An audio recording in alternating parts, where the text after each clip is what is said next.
한국은 명목 GDP 기준 아시아 4위, 세계 10위의 경제대국이다.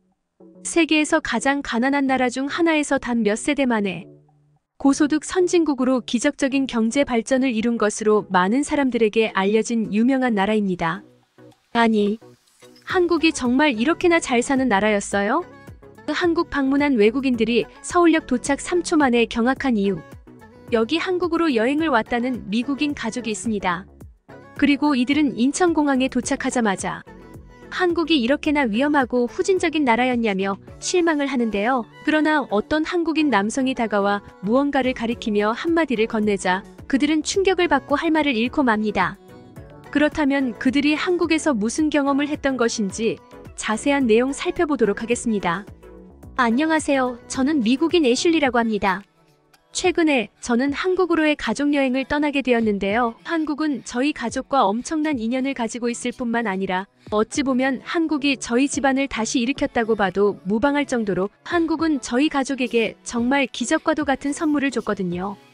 일단 제가 막 태어났을 때까지만 해도 아빠는 연이은 사업 실패로 파산 직전까지 간 상태였고 저는 분유도 제대로 못 먹었다고 합니다. 그런데 아빠가 제 분유값이라도 벌자며 마지막으로 카풀 서비스에 도전하시면서 한국과의 인연이 시작되게 되었다고 하는데요. 아빠는 재산을 전부 처분한 상태라 단칸방에서 차도 없이 살았는데 카풀 서비스를 하기 위해 그 당시 미국에서 가장 저렴한 차였던 현대차를 구매했다고 합니다. 그때까지만 해도 미국에서 한국 브랜드의 이미지는 거의 없다시피 했고 아빠는 일본 브랜드 혼다의 보급형 브랜드를 구매했다며 항상 조롱을 당했다고 했는데요. WWW 그러나 돈이 없던 아빠에게는 별다른 선택지가 없었죠. 635 그런데 아빠는 현대차를 몰면서 한 가지 확신이 들었다고 했습니다. 바로 현대라는 브랜드는 매우 저평가되고 있다는 것이죠. 현대차는 미국에서 처참한 인지도와 낮은 가격을 자랑했지만 직접 운전해보니 웬만한 고급차의 성능과 큰 차이를 못 느꼈다고 했거든요. 실제로 학교 등교나 모임, 술자리 등 아빠의 카풀 서비스는 어디든 부르면 갔는데 대다수의 손님들은 현대차의 안전성 덕분에 탑승하자마자 곧바로 골아떨어졌고 항상 아빠의 운전 솜씨를 칭찬하면서 하차했다고 하더라고요. 아빠는 운전을 제대로 시작한 지 1년밖에 안 됐는데도 말이죠. 그렇게 아빠의 일은 현대차 덕분에 점점 수요가 늘어나게 되었고 목돈이 모인 후 아빠는 아예 택시와 카풀이 결합된 사업을 벌여보자고 다짐했다고 했습니다. 그리고 모든 차량을 현대 차량으로만 구매하는 파격적인 행보를 벌였다고 하셨죠. 주위에서는 전부 아빠가 미쳤다며 그런 고물 차량을 타려고 하는 사람은 단 한 명도 없을 거라며 비웃었지만 그리고 엄마도 그러한 아빠를 믿고 지지해 주셨다고 했죠. 그러다 한 번은 아빠의 운명을 완전히 뒤바꿔 놓는 사건이 일어나게 됩니다. 바로 현대차와 경쟁업체의 차량이 정면 충돌을 하는 대형 사고가 터지고 만 것인데요. 아빠의 직원은 현대 차량을 몰고 유치원생들의 통학을 도와주고 있었는데 경쟁업체의 직장인 통근을 돕고 있던 기사의 졸음운전 때문에 그의 혼다 차량과 부딪히고 만 것입니다. 이 사고는 지역 일간지에까지 실렸을 정도로 매우 유명한 사고였는데 현대차와 혼다차가 정면 충돌했다는 제목만 읽었을 때는 모두가 현대 차량의 완전 파손을 확신했다고 했죠. 그만큼 당시 미국인들은 일본 차량의 내구성과 품질을 매우 우수하게 생각했거든요. 그러나 결과는 정반대였어요.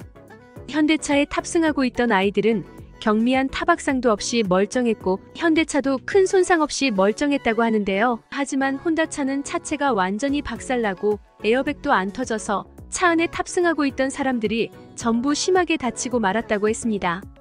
이 사건은 삽시간에 미국 전역으로 퍼지게 되고 현대를 혼다의 보급형 브랜드라고 알고 있던 미국인들의 머리를 강하게 내려쳐버리는 결과를 낳게 되었습니다. 결국 현대차를 앞세운 아빠의 사업은 그 후부터 엄청난 상승세로 번영하게 되고 일본 브랜드의 차량을 앞세운 경쟁업체는 그야말로 쇠락의 길을 걷게 되었어요. 그렇게 수십 년이 지나 드디어 오늘이 찾아왔고 아빠는 그간 너무나도 바빠서 제대로 쉬어본 적도 없다며 이제야 자신의 제2의 조국인 한국에 가본다며 매우 설레하셨습니다.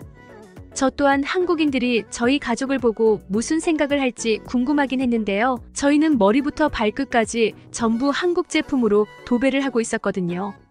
아빠는 여전히 한국은 저평가받고 있다며 한국의 기술력은 확실히 일본에 비해서도 비교 우위에 있다고 말씀하셨기에 저희 가족은 강제로 삼성 같은 한국 제품들만 구매해야 했거든요.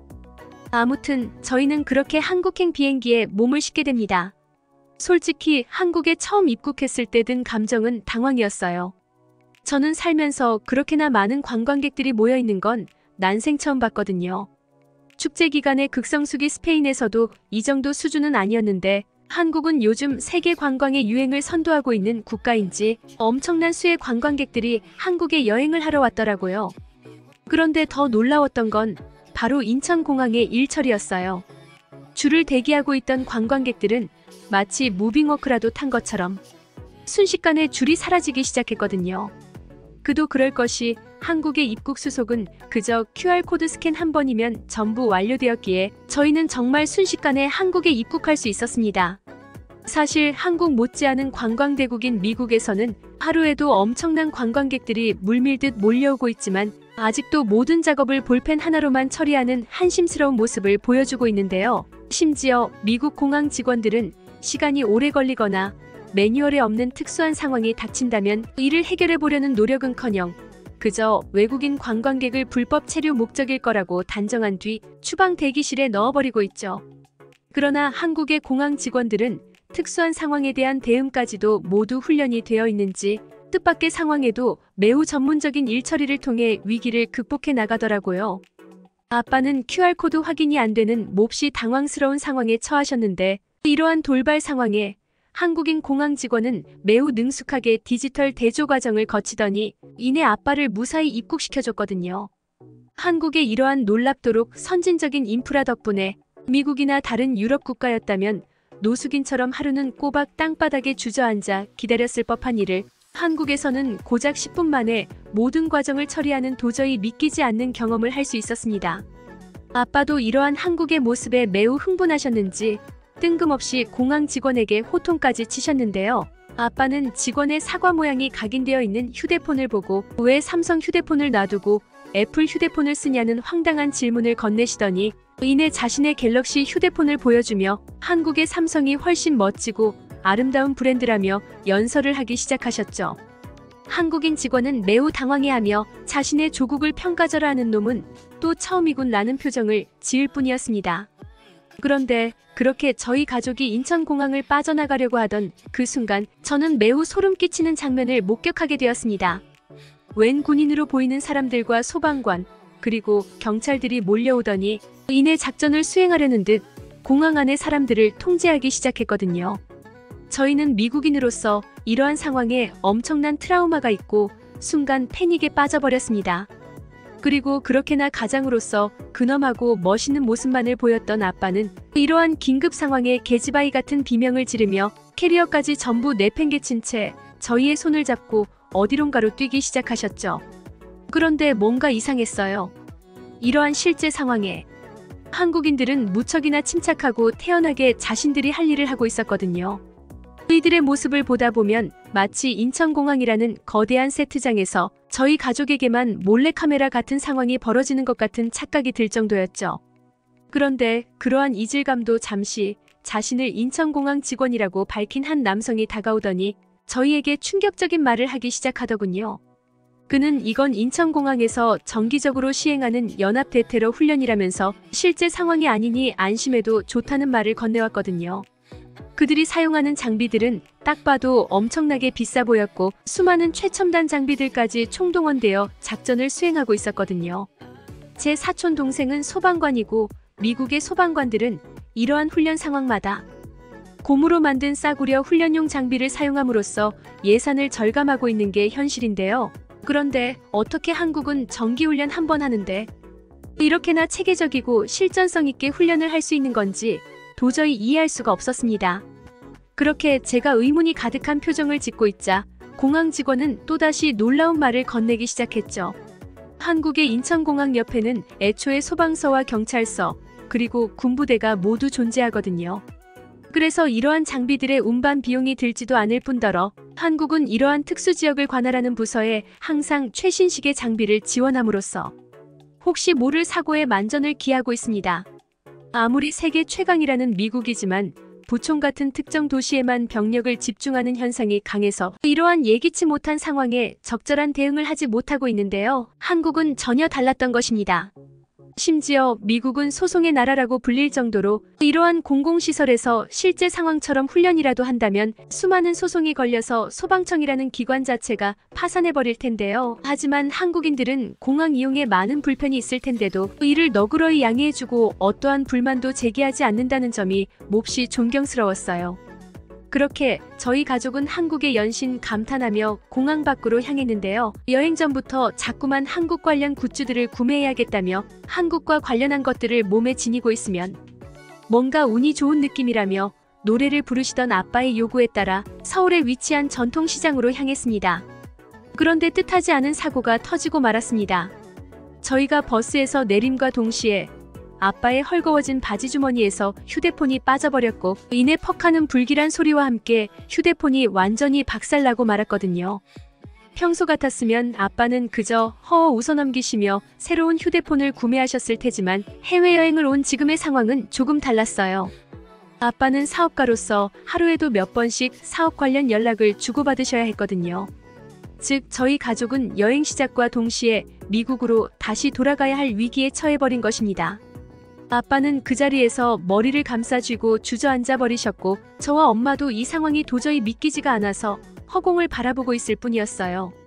그런데 그때 어떤 한국인 남성이 저희 옆을 지나가더니 의인의 유창한 영어를 구사하며 도움이 필요하냐고 물어보는 거 아니겠어요? 사실 저는 이 남성이 저희에게 도움을 줄 수 있는 건 없다는 것을 아주 잘 알고 있었습니다. 미국에는 애초에 휴대폰 수리 매장 자체가 거의 없어서 매장으로 이동하는 데만 수시간은 소요되고 액정 수리도 최소 한 달은 걸리기 때문인데요. 따라서 이건 사실상 의미가 없는 짓이었죠. 그런데 이 남성은 아빠의 박살난 휴대폰을 유심히 보더니 이곳에서 3분 거리에 삼성 정식 서비스 센터가 있다는 말을 건네오더라고요.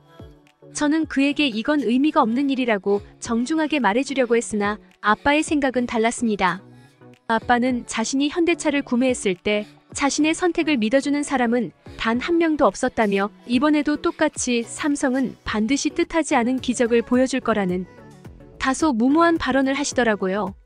그리고 이내 한국인 남성을 따라 서비스 센터로 향하셨죠. 아빠는 이러한 어두운 분위기를 환기시키려고 하는 듯 저희를 도와주는 한국인 남성에게 넉살을 부리기까지 하셨는데요. 서비스 센터가 3분 거리에 있다니 여기서 휴대폰을 떨어뜨리길 잘했다며 여유 있는 척을 하기 시작하셨거든요. 그러나 한국인 남성은 무슨 뚱딴지 같은 소리를 하냐는 표정을 지을 뿐이었는데요. 그는 한국의 삼성이나 LG 등의 서비스 센터는 어디에나 있으므로 다른 곳에서 떨어뜨려도 10분도 안 되어 수리 매장에 방문할 수 있었을 거라는 다소 현실적인 말을 하더라고요. 아무래도 한국의 인프라는 미국과는 차원이 다른 수준인 것 같았고 아빠는 그저 꿀먹은 벙어리가 되었을 뿐이었습니다. 그리고 그렇게 도착한 서비스 센터에서 저희는 별도의 예약을 하지 않았음에도 곧바로 수리기사와 만날 수 있었는데요. 원래 미국에서는 예약 없이 수리센터에 현장 방문하면 기본 3시간 대기에 그날 수리기사를 만나지 못하는 경우도 많기에 저는 한국의 체계적인 시스템에 혀를 내두를 수밖에 없었습니다. 아무튼 그렇게 만나게 된 수리기사는 영어를 구사할 수가 없다는 듯 노 잉글리시를 외쳤는데요. 그리고 이내 아빠의 스마트폰을 확인해보고 손가락 3개를 펼쳐 보이더라고요. 저는 정말 하늘이 무너지는 듯한 기분을 느꼈습니다. 이건 아무리 봐도 3주라는 뜻이었거든요. 3주는커녕 저희에겐 단 일주일도 여유가 없었고 저희는 아무래도 그대로 미국으로 다시 돌아가야 할 운명에 처한 모양이었습니다. 아빠는 그제야 머리를 감싸주시며 자신이 너무 큰 요행을 바랐던 것 같다고 말씀하셨는데요. 그리고 이내 수리기사에게 시간이 없다는 제스처를 취한 뒤 수리센터에서 나가려고 하셨죠. 그런데 수리기사는 갑자기 충격적인 행동을 하는 거 아니겠어요? 그는 자신이 펼친 3개의 손가락을 접더니 다시금 5개의 손가락을 펼쳤거든요. 저는 그의 알 수 없는 행동에 의아함이 들었고 이내 번역기 앱을 들이밀며 지금 뭐 하는 거냐고 물어봤습니다. 그러자 그는 자신이 아까 30분 만에 수리해주겠다고 대답했는데 그것도 못 기다리겠으면 5분 만에 빠르게 처리해보겠다는 도저히 말이 안 되는 소리를 하더라고요.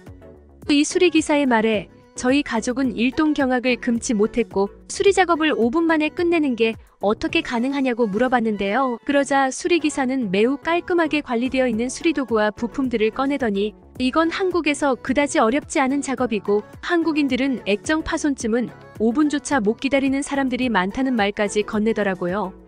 저는 그의 말을 듣고 아빠가 전에 말씀하신 한국의 기술은 지금도 과소평가되어 있다는 말에 완전히 공감할 수밖에 없었습니다. 세계 최고의 기술력을 가지고 있다며 자랑이 되는 미국이지만 역설적으로 이들은 자신들이 만들었던 제품들을 수리하는 법도 몰라서 늘 수리를 거부하거나 턱도 없는 수리기간을 들이미는 등의 형편없는 서비스를 제공하고 있거든요. 그러나 한국은 놀라운 기술력뿐만 아니라 제품에 대한 이해도나 서비스 인프라까지 미국과는 비교도 안 될 정도의 수준을 자랑하고 있었으며 이건 소비자로서 한국 브랜드의 호감을 가지고 충성하게끔 만드는데 큰 기여를 하고 있었습니다. 그렇게 저희는 서비스 센터의 푹신한 의자에 앉아서 수리가 완료되기까지를 기다렸고 한국인 직원은 저희에게 무료 커피 머신을 소개해주며 커피를 대접해주기까지 하더라고요. 미국의 센터에서는 혹여라도 손님이 뭐라도 하나 훔쳐갈까봐 아무런 편의시설도 갖추고 있지 않은데 한국은 센터 내에 고해상도의 TV와 커피 머신, 공기청정기 등을 구비해두며 손님들의 편의를 봐주고 있다는 점이 너무나도 마음에 들었어요. 그렇게 아빠는 5분 만에 새 휴대폰이 되어 돌아온 삼성 스마트폰을 사용할 수 있었고 아빠는 이게 바로 한국이라며 소리를 지르며 연신 삼성을 외치더라고요. 저는 공공장소에서 민폐를 끼치는 아빠가 쪽팔려서 제발 좀 가만히 있으라며 아빠를 말렸지만 아빠는 좀처럼 그만둘 기미를 보이지 않더라고요. 결국 담당 직원이 와서 기념품을 줄 테니 조용히 좀 해달라고 요구했는데 아빠는 기념품에 삼성 로고가 없는 게 말이 되냐며 삼성 로고가 붙은 걸로 다시 달라는 황당한 요구까지 하더라고요. 또한 아빠는 방금 전 저희가 봤던 고해상도 TV가 마음에 든다며 미국 제품들 중에서 저렇게나 얇고 선명한 TV는 본 적이 없다는 말까지 건넸는데요. 아빠는 결국 서비스 센터 밑층에 있는 삼성 전자제품 매장에 가서 고해상도 TV까지 구매해버렸습니다. 놀랍게도 한국의 전자제품 매장은 미국과의 배송 연계 시스템도 무척이나 잘 구축되어 있었는데요. 담당 직원은 미국에 있는 삼성지사를 통해 저희가 미국에 입국하는 시간에 맞춰서 배송을 시켜주겠다는 도저히 믿기지 않는 제안을 건넸거든요.